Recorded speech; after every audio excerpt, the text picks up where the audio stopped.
What's good, YouTube? It's Justice I Used to Be Pay, and today I'm back with another video. And in this video, I'm going to be talking about why I believe Euphoria was a brilliant chess move by Kendrick Lamar. But before I get into that, make sure you leave a like, comment, and subscribe. Do all those things. It helps me out a ton. Yesterday, Kendrick officially responded to Drake and his diss record Push-Ups, along with Tailor-Made Freestyle, if you're going to count that as like an official song. But he responded to it with his own song, Euphoria. Now, Euphoria is a 6-minute song, and it has multiple beat switches, and Kendrick does the thing where he does multiple different voices and deliveries on the song. You know, classic Kendrick Lamar stuff. And just to get straight into the meat and potatoes of the whole thing, I like the song. I do. I think it's a good diss song. I think it's a very good response to Push-Ups. But more than anything, I think it's a very smart response to Push-Ups. Like, yes, it's good, but it's a very smart, very strategic response, and I'll get into that further along in the video as well. But in terms of comparing the diss songs, Push-Ups versus Euphoria, at the moment, I will say I kind of prefer Push-Ups as a song, like just in general as a listen. But in terms of a diss, I think that Kendrick slightly, well, no, I think he edges it with Euphoria. I think that's a better diss. But in terms of song, which would I rather listen to? Probably Push-Ups. But I've listened to Euphoria a whole bunch of times, like probably 10, 15 times now at this point. So it's not like I think the song is bad. I just really, really enjoy Push-Ups. It's a very enjoyable listen. But in terms of like diss songs, this one's probably the better diss song. Kendrick basically hit every single point that he needed to on this song when it comes to dissing Drake. But Kendrick also kept it relatively rap on this song. And what I mean by that is he didn't take it super far. He didn't go into like some low areas. He didn't low blow. He didn't start slinging mud. He still kept it like pretty rap based. And that's interesting because Drake was very obviously trying to get Kendrick to take this beef a little bit more personally. On the song Push-Ups, he was trying to kind of bait a reaction out of Kendrick, especially by, naming Kendrick's wife on the track. So I think he was trying to bait Kendrick into slinging mud with him a little bit, but Kendrick kept it rap for the most part, which I thought was interesting. This song is also very clearly not the diss track that Kendrick's had for so long that is ready to end Drake. This diss track, if it gets dropped, will be the end of Drake's career. Drake said that Kendrick's had this track for 4 years. Other people are saying that, he's had this track for a while now, and he came into the Like That verse with this track. And this is just clearly not it, because first and foremost, it's not a nuclear track. It's not a track that will end Drake's career forever. It's not a track that is going to be life-changing and change how people look at it. Well, maybe it will change how people look at him, but not like to the point where, oh my God, this is crazy. This Drake will never recover. It's nothing like that. And also, it mentions a lot of stuff that just happened, especially on the song Push-Ups and other like relatively recent events. So this is very clearly not the song that everyone thought it was going to be. And I think this is a very good move. I think it's a very smart move because Drake has been waiting to press this red button. He's been saying it for a long time. He even has a song called Red Button. He's been talking about wanting to press this red button, wanting to really get into it with Kendrick Lamar and go nuclear, go for the kill, go for the throw. This is something he's been dying to do, but he wants Kendrick to go first. He wants Kendrick to be the one to jump out the window first so he can be the one to finally land the knockout blow and end it for good. That's what Drake wanted to do, and that was his goal when he dropped Push-Ups. But Kendrick didn't take that bait in this song. He didn't go nuclear. He didn't fully go out there and crash out on Drake. He still kept it relatively, buttoned up, relatively professional. And Kendrick has positioned himself somehow, even though he's the one that initiated it, to be the person that's responding. He's the one that started this whole beef thing, even though we don't know what happened in the very, very beginning. I'm talking about this current era of the beef. He's the one that initiated this, but somehow he's positioned himself to where he's the one that's responding. And I think that's a very smart move because Like That was not a diss track. It was, some bars here and there on a song that was, towards Drake, but it wasn't a full track.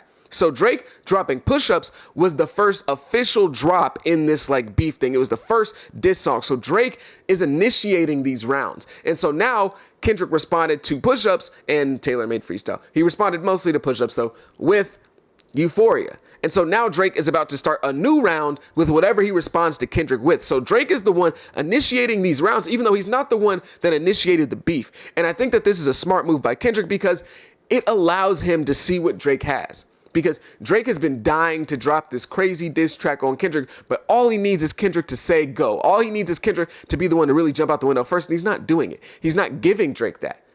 And when it comes to a rap beef, I think more times than not, it pays to be the guy that goes second. Now, I know it could be good to go first because you're the person that gets the first, kind of impression on the people. The people hear your side first, and maybe a lot of people just end up sticking to that overall. But it's also really good to be the guy that goes second because you get to hear what the other person has to say about you. You get to know what information they have on you. So maybe you don't get that first impression, yes, but also you get to be the guy that goes last, and you also get to be the guy that hears what his opponent has to say. So maybe you didn't know that he knew a certain thing about you. You can go back and change that. If you're the guy that goes first, you can't really do that. And so the fact that Kendrick is the guy that initiated this whole thing, but has still positioned himself to be the responder, is very smart in my opinion.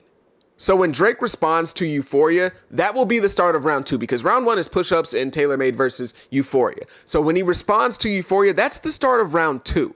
Okay. And I just think in this position, or in this situation, it would be better to go second. I think the person that's going second has an advantage. Okay. It might be good to go first when it's like Meek Mill or somebody like that, where like you can just get on his head and nobody really wants to hear what Meek Mill has to say after that. But when your opponent is somebody as good as Kendrick Lamar or as good as Drake, when it's these two guys, when it's this level of artist, you want to know what the other guy has about you. That's what a lot of this has been so far, as being like, hey, y'all don't want me to tell you what I know. They've both been saying that back and forth. You don't want me to say what I know. And they both have just been kind of bluffing, trying to get the other person to expose what they know. And so Drake being in this position is pretty tough, in my opinion, having to continuously go first. And I think it's smart for Kendrick to respond in the way that he has. A lot of people that have been critical of this record have also said things like, like Kendrick didn't really say anything new. Like all the stuff he said is stuff that we've heard about Kendrick, or heard about Drake before, and stuff that even Rick Ross just recently said not that long ago.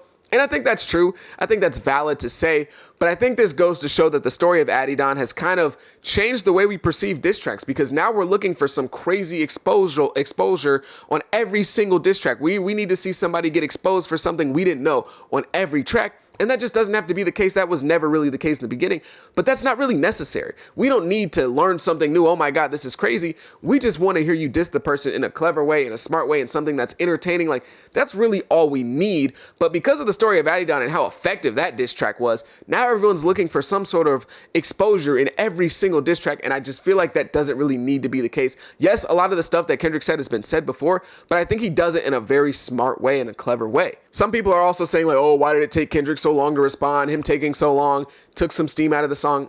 I really don't agree with that. I think that he took, 17 days and Drake took 21. It's about the same. It's really not that deep. And I think the song is still pretty effective. I don't think we need to rush these guys that much, especially when Drake took 21 days. He responded around the same time frame. I don't know. It's a toss-up in my opinion. Now, I am giving this track a lot of praise before I really get into it, but I also want to say that this is not a knockout blow, okay? This is a good song. It's not a knockout blow. This isn't something that Drake can't recover from. All of these points that are brought up about Drake are valid, and there's some real critiques to be had there, but because they're already old points, they've already kind of been addressed in a way that like Drake can respond to them. So it's not like he's just sitting there like, oh my God, I've never heard any of this before. I don't know what to do. There's a lot of avenues for him to respond. This is not a knockout blow. This doesn't end the beef. And I don't think Drake is going to be so scared he's going to respond. Okay, so this is a good track, but I don't think this is anywhere near a knockout. I think this is going to continue on further. But what's really interesting to me is how Kendrick still kept this track like not too personal, if you know what I'm saying. Now, don't get me wrong. He did insult Drake on a whole bunch of different fronts. He talked about him being fake. He talked about him being an actor, him being not really a part of the culture, his relationship with Jay Prince. He talked about him and Pusha T and that whole situation. He talked about a whole bunch of stuff. Drake being insecure in his blackness. Like he hit Drake on a whole bunch of different fronts on this song. So it's not like he didn't insult the man, but he still kept it relatively cool. Like he reminded Drake multiple times throughout the song that, hey, like I'm kind of saving you, bro. Like I could really take it there, but I'm not going to take it there right now. Like I'm kind of saving you, but if you take it there, I'm gonna go even further. Like that was a very big theme in this song. And I thought that was pretty interesting. But now that I've, listed out all these things before I get into the song, let me actually talk about the lyrics and break down the lyrics in the song. The song attacks Drake in a much more cerebral way than Drake tried to attack Kendrick, and I don't think that's an accident. I expected something like this for Kendrick. First of all, the title is Euphoria. Now, Euphoria, it also has the definition in the little, the cover art of the song, but Euphoria is the title of a hit TV show that Drake is a producer on, and it's a TV show about high schoolers, and they're doing a bunch of crazy stuff. They're doing drugs, they're having intercourse, they're dying, like they're doing a whole bunch of crazy. This is a crazy high school. They're doing crazy, wild stuff. They're doing adult stuff. And obviously, this is a reference to some of the allegations that Drake has been fighting that, he likes to mess with younger women. He likes teenage girls. So it's kind of a reference to that, a tongue-in-cheek reference, while also, throwing in the fact that It's a show that Drake is producing, so it's kind of ironic. And the song starts with a clip from a character from Euphoria in reverse. And the character in the show, I don't actually watch the show, but somebody told me, the character in the show is like a fraud. They're like known as like somebody who doesn't really stay true to themselves. And the clip of the character is them saying, everything they say about me is true, but it's reversed. Them superpowers get neutralized. I can only watch in silence. The famous actor we once knew is looking paranoid and now spiraling. You're moving just like a degenerate. Every antic is feeling distasteful. I calculate you're not as calculated. I can even predict your angle. Fabricating stories on the family front because you heard Mr. Morale. A pathetic master manipulator. I can smell the tales on you now. He starts off the song basically by saying Drake's been moving really weird. He's acting lame. He's acting like a loser. And I'm sure he's referring to the fact that Drake's diss song got leaked before he officially like claimed it and put it out. And also obviously probably referring to the AI diss track Tailor-Made Freestyle where Drake AI voices himself on like Tupac. You know, Tupac is one of Kendrick Lamar's idols and obviously a rap legend, a West Coast rap legend. And also he does it to Snoop Dogg as well, who is also a West Coast rap legend. But even worse for Tupac because Tupac is dead. Obviously Snoop Dogg is still alive, at least at the recording of this video, knock on wood. I don't want to jinx Snoop Dogg like that, but you get what I'm saying. Like he's calling him lame. He's saying he's doing a bunch of corny stuff. He's also saying that we can see that you're spiraling. He's calling Drake's behavior unhinged because Drake has been on social media posting a bunch of memes on his story and doing a whole bunch of stuff. Now, whether you think that's unhinged or not, I don't know. I don't think Drake's really spiraling necessarily. Drake kind of always acts like that, but that's probably just, you know, him saying like Drake is coping by doing all this stuff on social media. And he's also getting ahead in this verse. He's getting ahead of whatever Drake is going to say about his family because he said that you're making claims on the family front. Hold on. Actually, let me read it again. He says, you're fabricating stories on the family front because you heard Mr. Morale. So obviously, this is a reference to Drake mentioning his wife's name. Now, we don't know what Drake is going to say about his family, but Drake is hinting at knowing some stuff about Kendrick and his family. And so Kendrick's getting ahead of it, saying like, bro, whatever you're about to make up, it's not true.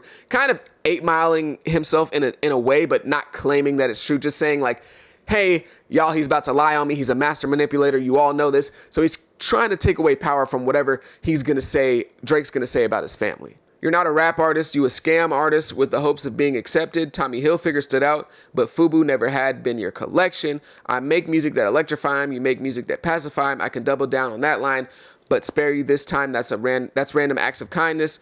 Know you a master manipulator and habitual liar too, but don't tell no lie about me and I won't tell truths about you. Kendrick here is saying that Drake isn't a part of the culture, at least not naturally, and he's really been trying to get this acceptance his entire hip-hop career, which is something that people have been saying about Drake forever, especially in the beginning and early stages of his career. People were saying he's not a part of the culture. He's a culture vulture. He's trying to fit in. So Kendrick is playing on that angle that has been said about Drake for a very long time. And also the Hilfiger and FUBU references is referring to the fact that, you know, Hilfiger was a brand that black people loved. I mean, black people still kind of love it to this day, but like there were rumors, I don't know where they came from, but there were rumors that somebody at the top of Hilfiger didn't want black people wearing their brand, which isn't that far-fetched. It's probably true. I don't know, but that's like a rumor that was going around. And so black people stopped wearing the brand. People stopped wearing Hilfiger as a whole. And he's saying that, oh, you have Hilfiger because that was cool in the culture at once, but you've never had FUBU. Now, FUBU, if you don't know, you guys might be kind of young. I'm kind of young. But FUBU is a brand that was made by black people. It's called FUBU because it's for us, by us. That's what it stands for. And it's basically just a black brand that was popular way back in like the 90s, early 2000s. I had some FUBU when I was like a little kid. And he's basically saying, look, you're not really in the culture like you think you are. You have played this role. You've put on this jacket. You've put on this suit of a rapper and, you know, somebody who's involved in the culture. But you're not. You're not, okay? That's what Kendrick is trying to say here. That's what he's getting at. And that's a major angle of this song. And it's a thing that people have been saying about Drake for a very long time. And also the pacify him line, people are saying that that's hinting at, you know, Drake messing with girls that are potentially not his age. Or, you know, that's the rumor, right? Drake likes to have inappropriate relationships with girls that are much younger than him, possibly not even of legal age. That's what people have said. I'm not saying that. I'm just saying that's what people have said. And he says that I could double down on that line, but I'm going to spare you this time.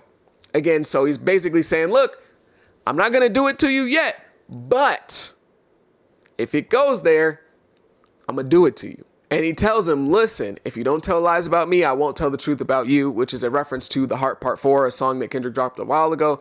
And again, it's a very good way to portray what's going on. Look, listen, I know guys are like, oh my God, Kendrick Lamar is this, this, and this, and he would never lie. But like, the way he's portraying this, he's poisoning Drake's well before it even comes out. He's already poisoning the well on Drake. It's a very, it's a logical fallacy that's used in arguments a lot. It's something you learn in like high school English class. But basically, poisoning the well is where you take somebody's argument and ruin it before they even put it out.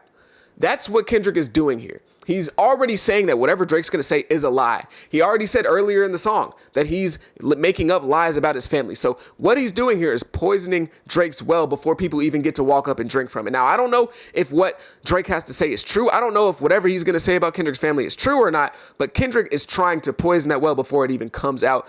And it's a smart idea. Yeah, I'm out the way. Yeah, I'm low. Okay. Yeah, the island right here is remote. Okay. I ain't thinking about no Reaper. Dude, I'm reaping what I sow. Okay. Got a Benjamin and a Jackson all in my house. I'm Joe. Okay. This right here is another reference to this kind of MJ and Prince game of rap tennis that these two have been playing. Like, they're throwing these bars back and forth at each other. First, Kendrick started with the whole like Prince outlived Mike Jack, and then Drake says, what's a prince to a king? He a son. And now he's saying, I got a Benjamin and a Jackson in my house. I'm Joe. A reference to Joe Jackson, who is the father of all the Jacksons, including Michael Jackson. So some nice little flipping of a bar that was flipped on him. Hellcat made his homeboys and them type sell they soul. Okay. Everybody want to be demon till they get chipped by your throwaway. This is a reference to Future. Future's middle name is actually like Demon, I think is how you would pronounce it. But it looks like Demon close enough. And also he has a song titled Throwaway. And then also they work together on the Like That record. And Kendrick and Future are going at Drake both. Oh, you thought the money, the power, or fame would make you go away. Have you ever played Have You Ever? Okay, dude, let's play. Have you ever walked down your enemy down like with a poker face? Have you ever paid 500 thou like to an open case? Well, I have, and I failed at both, but I came out straight. Some people think this is a reference to Drake in his SA case that he had in like 2019 or something like that, where he settled with the alleged victim for like $500,000. But honestly, I don't know if that's what he's referring to, because that's not, he didn't, I don't know. It just doesn't make a lot of sense. He said, have you ever paid 500,000 to an open case? Well, I have, and I failed at both. So he's clearly referring to himself in a way here, at least. So maybe this is more like a wink and nod at Drake. Like, have you ever paid 500,000 knowing he has? Because he's saying, he's also talking about himself. I don't know. It's not as direct as you would think, but maybe he is talking about the case here. I'm not really sure, but we don't really know what he's talking about in his own case when he says he's paid that twice, 500,000, and lost both times, but he's okay. We don't really know what he's talking about there, but this is possibly a wink and a nod at Drake's SA case. I hate when a rapper talk about guns, then somebody died, they turn to nuns. Then hop online like pray for my city. He faking for likes and digital hugs. His daddy a killer. He wanna be junior. They must have forgot the ish that they done. Dementia must run in his family, but let it get shaky. I'll park his son. Now, there's no confirmation for this, and honestly, I feel like the reaction to this will tell us a lot more about who this was really meant for than what Kendrick said himself. But a lot of people are saying this is about Jay Prince. I think it's probably, possibly, maybe about Jay Prince. And it's connecting Drake and Jay Prince. Obviously, they have a really big connection. They've been tied together for years. Jay Prince, even on multiple occasions, has referred to Drake as like sort of a son to him or his son. So that could be the case there. And this possibly could be a reference to Takeoff. I'm not sure. Again, I'm not all the way sure. Some people are saying it's a reference to the Takeoff situation. I don't know. I don't know. This might not even be referring to Jay Prince at all, but I believe that the reaction to this from whoever this is supposed to be aimed at will tell us more than whatever Kendrick just said on this song. But the wordplay about dementia going into I'll park his son, like Parkinson's disease, which makes you shake, it'll get shaky, I'll park his son. That's a very clever bar. That's beautiful wordplay right there.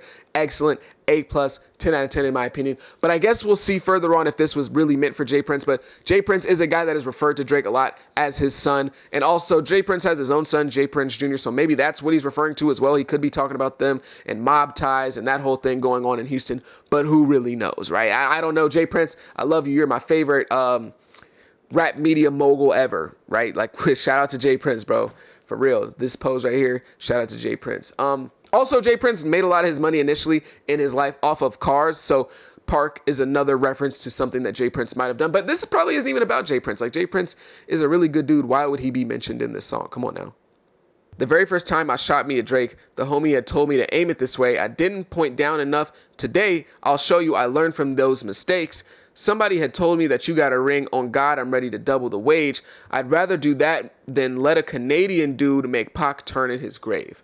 Basically, he's saying the first time he shot at Drake, which is probably a reference to Control, is that, maybe he didn't do it the right way. Maybe he couldn't really get Drake the way he wanted to get Drake. He couldn't really get Drake out of here, or he couldn't get Drake to respond, at least. And so now he's saying he's going to do it the right way, and he's aiming it down, probably because he sees himself as above Drake. He's number one. Drake is whatever number you want to give him in this instance. If you're Kendrick Lamar, I don't really know.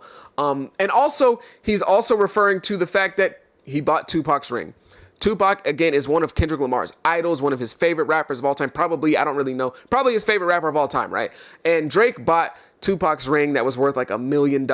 And basically he's saying, look, this dude is a clown. Pac wouldn't like him. He's embarrassing Tupac.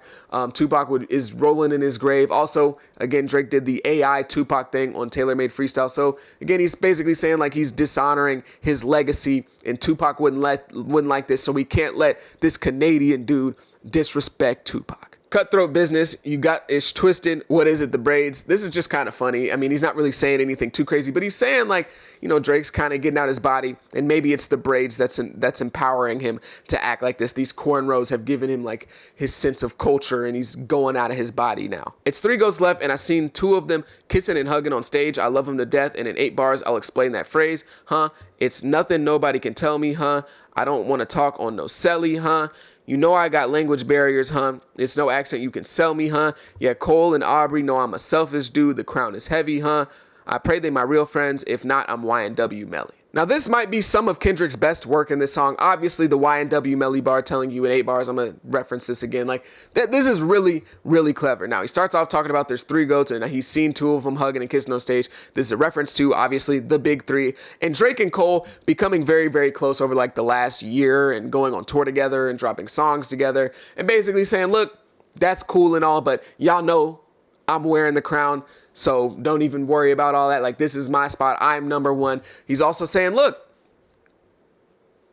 I'll do y'all dirty if I got to. That's basically what he's saying. I'll do y'all dirty if I got to. He also references a call that happened talking about, you can't tell me nothing and I don't want to talk on no celly. So maybe there was some phone call that happened here, because Drake also mentioned something of the sort when it came to Top Dog on push-ups. He mentioned that Top wanted to piece it up, and now that like Kendrick's on his own. So there was possibly some phone call that happened here between the 2 camps where they were trying to maybe reach some peace, but neither side really wanted that. He also says there's no accent you can sell me, because Drake has a billion trillion accents throughout his career. That's like a staple of Drake. He's Canadian, but he's also from Houston. He's also from Memphis. He's also from the Caribbean. He's also Arabic. Like, Drake is, he's a very cultured guy. He's from everywhere on the world, and he has 45 different accents per album. So that's obviously a reference to Drake as well. But yeah, the Melly bar is just really, really clever. If they're not my friends, I pray they're my real friends. If not, I'm YNW Melly. Obviously, if you don't really know what happened, YNW Melly allegedly killed his 2 best friends in a car. Like, he killed them both. They were all in the same car. It wasn't a drive-by. Like, they were all together chilling, thinking they were homeboys. And apparently he got up with them boys. Yeah, but if I was YNW Melly, I would be pissed right now. Like, what are you talking about? Like, he's still on trial fighting that case. Okay, Melly has not been convicted, but like, it's kind of like, come on, bro. Like, come on. Like, it's, it's one of those. So if I was Melly, I would be sick right now. Like, damn, bro, like, I'm still fighting this case. Like, you couldn't wait until like I got a verdict after this. Like, bro, damn, like, I'm still trying to, do my thing. So if I was Melly, I would be pissed. I don't like you popping ish at Pharrell. For him, I inherit the beef. Yeah, F all that pushing P. Let me see you push a T. You better off spinning again on him. You think about pushing me. He's Terrence Thornton, I'm Terrence Crawford, yeah, I'm whooping feet. This is talking about when Drake took shots at Pharrell on the song Meltdown, where he says, melt down the chains that I bought from your boss, give a F about all that heritage-ish. Talking about the chains that he literally bought from Pharrell for like a couple $1 million. And he wore them in the Jumbotron shit poppin' video. And he said he'll melt them down. And he also says that since V not around, the members that hung up the Louis, they not even wearing that ish. Talking about Virgil passing away. And now Pharrell is the creative director for the men's creative director at Louis, I believe. And so basically dissing Pharrell twice on that song, or twice on that verse in different ways. And then obviously I don't really have to explain to you the Pusha T bar. Like, he's just saying, go spin back on Pusha T. You didn't spin on Pusha T still. Why are you talking about me, or why are you going at me?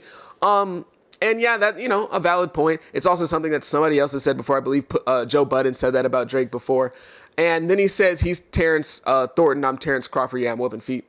That's Pusha T's real name. And then Terrence Crawford is a boxer, one of the greatest boxers of this era. So obviously he's saying, listen, I'm going to put hands on you. I'm going to do you dirty. And also, he says he's whooping feet, and that's crazy. I have never heard slang like that before because I'm not from LA. But apparently that means, like, beat you up so bad that, like, you come out your shoes. That just, I don't know, whooping feet just sounds really strange to me. But yeah, shout out to Terrence Crawford. I'm still kind of salty over the way he did Errol Spence because I love Errol Spence. But yeah, very clever references throughout this.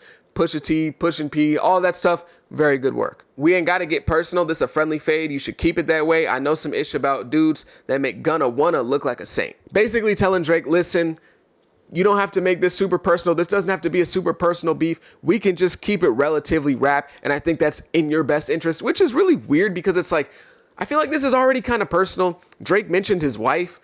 And like some of the stuff that, you know, Kendrick says on here, Drake's probably going to respond to because it seems pretty personal, talking about how he's raising his son and stuff like that. Like, I don't know. It's just weird to say that this is a friendly fade. It doesn't feel that damn friendly. Maybe the stuff with him and Cole would have been friendly, but this does not feel friendly at all. And then he also says he knows stuff about dudes that'll make Gunna look like a saint.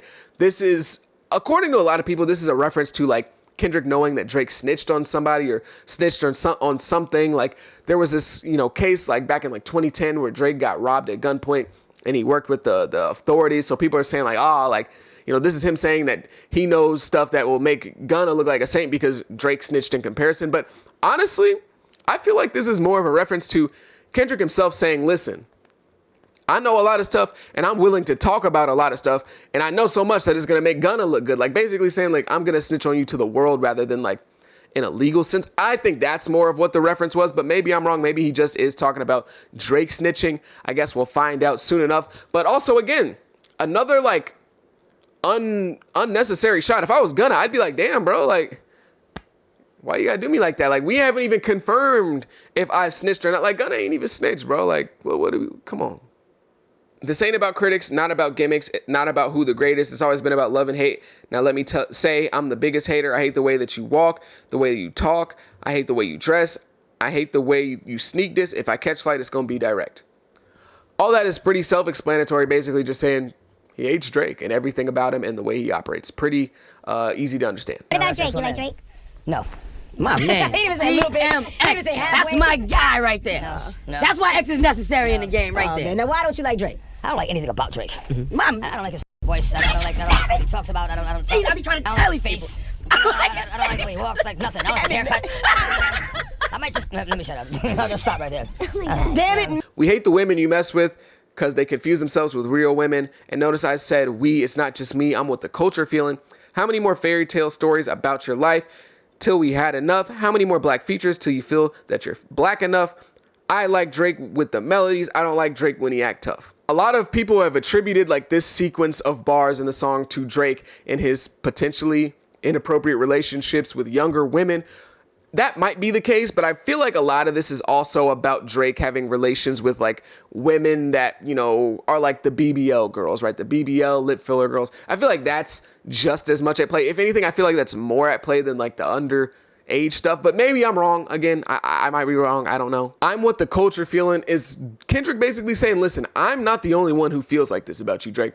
I'm just a representative of a lot of other people, because a lot of the complaints that Kendrick has about Drake in this song are stuff that people have been saying about Drake for years, since the beginning of his career on Twitter and whatever other social media sites, pretty much everywhere. These are things that people have been saying about Drake for a very long time. These conversations just kind of died down because it was like, oh, you know, Drake was at the top for so long and people just kind of got used to him being at the top. So we haven't really heard them in a while, but people are getting sick of Drake. So these conversations are starting to build momentum back up again about him being a culture vulture and him being insecure in his blackness. And these types of conversations are coming back, him being a fraud. Like, these are all starting to ramp back up. Drake also likes to kind of talk like that mob boss talk in a lot of his music, at least now, as of recently. And Kendrick's just like, bro, that's cap. Like, don't do that. The black features part, I think this is very interesting because people are really only looking at this from one perspective. And that perspective is like, Drake is getting these black features to help himself be like solidified in like black spaces, in black culture, in hip hop, in rap. And I think that's part of what Kendrick is referring to. Obviously, when Drake works with guys like Rick Ross or 21 Savage, Lil Wayne, obviously in the very beginning of his career, like trying to get that like black card kind of stamp from the rest of the black community by working with artists that are respected in the community. But I think this is also possibly talking about Drake and literal black features, talking about him getting the cornrows or the way that he dresses sometimes or certain things that he does. I think it may also be like a double entendre, not just talking about the black features in terms of artists, but also some of the black things or things that are related to blackness that Drake, does or attempts to put himself in that may be going towards that whole, feeling black enough thing. And then he follows all that up by saying, basically, bro, Drake, I don't like when you act tough. You're not a gangster. You're not like that. I like when Drake does Drake stuff like Controller and Hotline Bling. And, he can still rap and do his thing, but like, be Drake. Don't be somebody else is basically what he's saying. You gonna make a dude bring back Puff? Let me see if Chubbs really crashed something.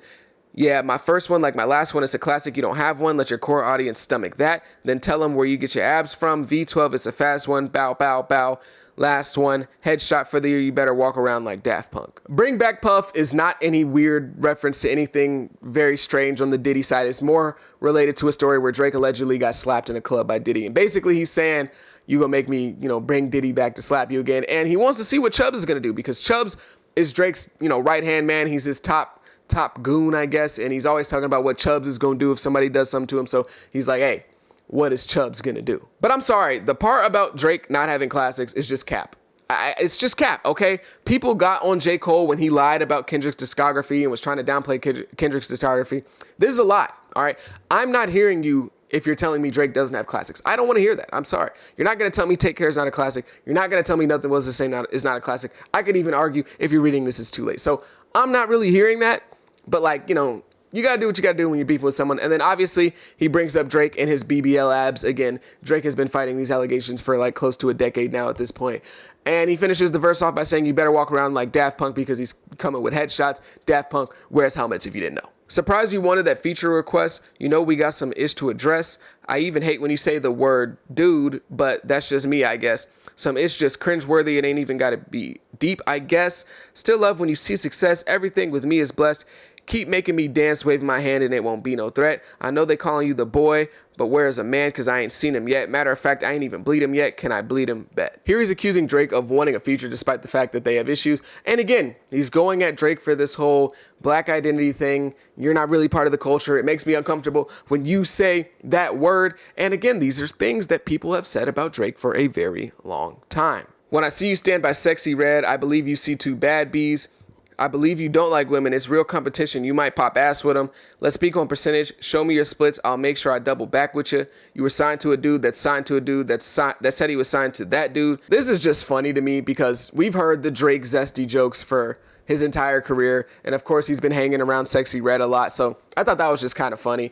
And then he talks about contract splits because that's what Drake talked about a lot in Push-Ups. That was literally the hook. Drop and give me 50. Top told you drop and you better give him 50. Whatever, that whole thing. That was pretty much the main point of Push-Ups outside of like Kendrick being small. And then also he says you were signed to a dude that's signed to a dude. This is a reference to a Pusha T bar that he said a while back. So this has been said before about Drake. I know people are going to be commenting, somebody already said that.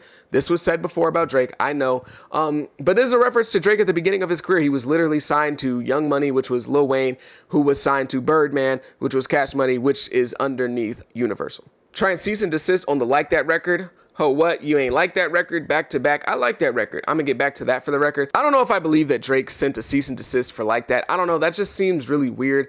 That would be really corny if he didn't. That would be really lame. But it's also like, how can you send a cease and desist for a song you're not on? I don't know. I don't know the logistics. I guess we'll just like wait to see how that plays out.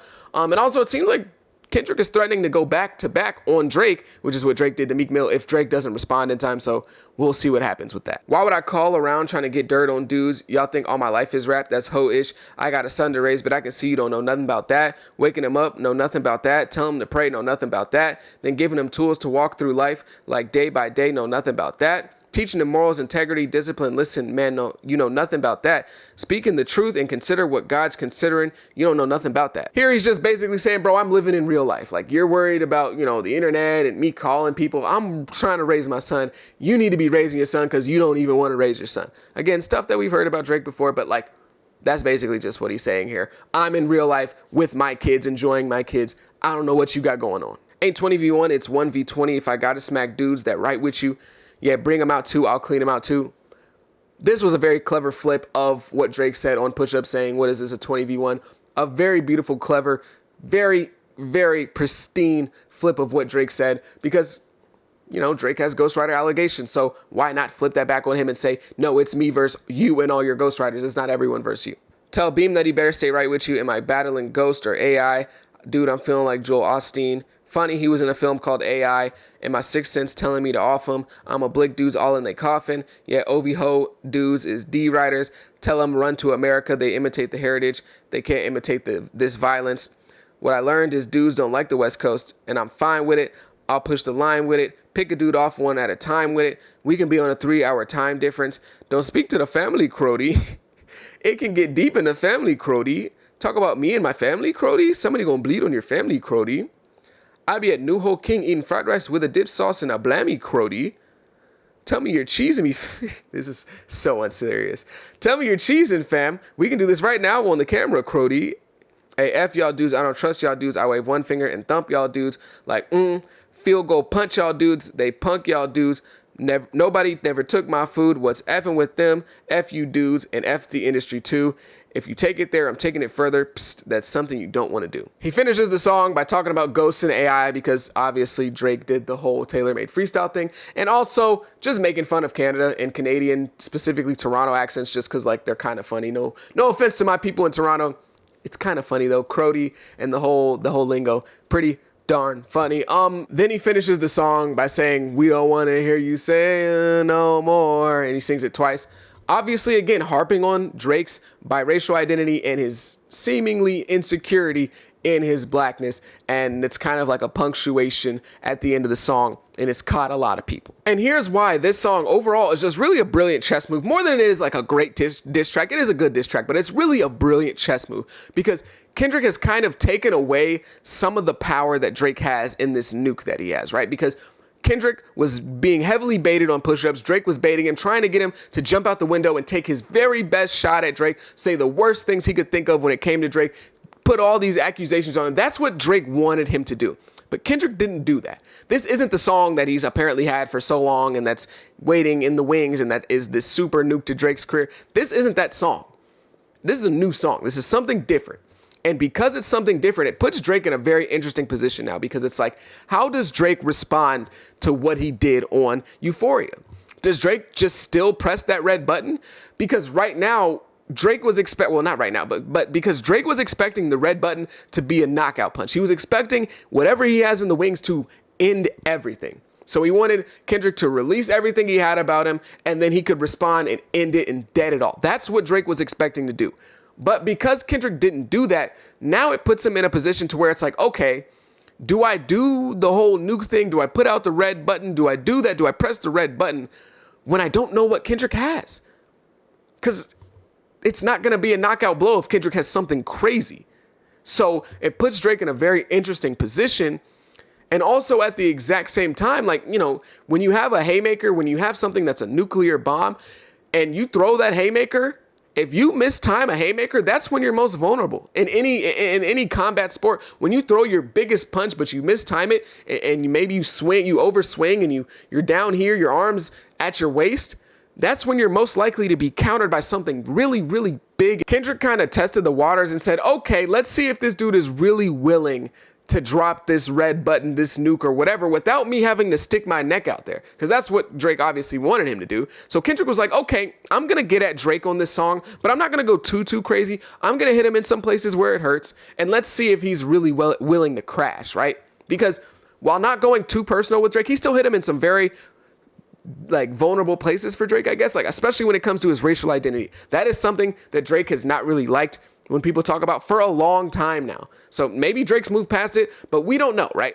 But that's been something that he's responded to historically. So maybe Drake doesn't respond to this in the most strategic way. Maybe he responds extremely emotionally. We know Drake is very, very petty, so he could do something and jump out the window and respond in a way that's not very ideal. He could do something that's really stupid. He could respond in a way that most people won't really be feeling, especially in the culture specifically. And that's the side of things that Kendrick already has on his side. That's the difference. The main difference between Kendrick and Drake right now is they're beefing, yes, they're going back and forth. They both have diehard fans who are hard set on either side. But for Drake, Drake has haters that want to see him lose also on Kendrick's side. There are people in this beef who don't care about really Kendrick that much. They just want to see Drake lose. So that's an advantage that Kendrick also has in terms of like the culture of rap. So Drake has to be very strategic about the way he responds, because if he goes out there and does something stupid and responds in a really strange way to these racial things being brought up, and maybe he gets on the song and says the N-word 70 times, it's gonna look very strange. So he has to be very careful and not be super emotional about the way he goes about this, because Kendrick kind of set him up. This isn't a knockout blow. Again, though, Drake can very easily respond to this. Not easily, but like he can respond to this. He can make something that's nice and make us go, damn, now we're looking at Kendrick again. Like, I don't expect Drake to be done after this. And I honestly expect him to respond very quickly in comparison to the other responses to this song. I expect him to respond in like a week or less, honestly. But hopefully Drake doesn't go out there and just completely crash out and do some weird stuff, because when it comes to that racial identity talk, Drake has never been very good at talking about it or answering it. Just go watch like his Rap Radar interview in like 2018. He just answered those questions in a very strange way. So this is something that could possibly get Drake out of his element. But I guess we'll have to wait and see. This isn't a knockout blow. I just think it was a very strategic and smart chess move from Kendrick Lamar. But who knows? Maybe this red button that's coming from Drake really is just something killer. But if you made it this far, I greatly appreciate you. I thank you so much for making it this far. I talked so much here, but I just wanted to say that, yeah, this was a really smart move by Kendrick. I liked this chess move. It's not the best and greatest diss song ever that Drake can't respond to, but it's a very smart move, and it's a very smart play that's thinking about the future rather than just trying to get Drake out of there right now. But if you agree, if you disagree, let me know down below in the comments. I greatly appreciate it. Have a good day. Be safe. Be blessed. Peace.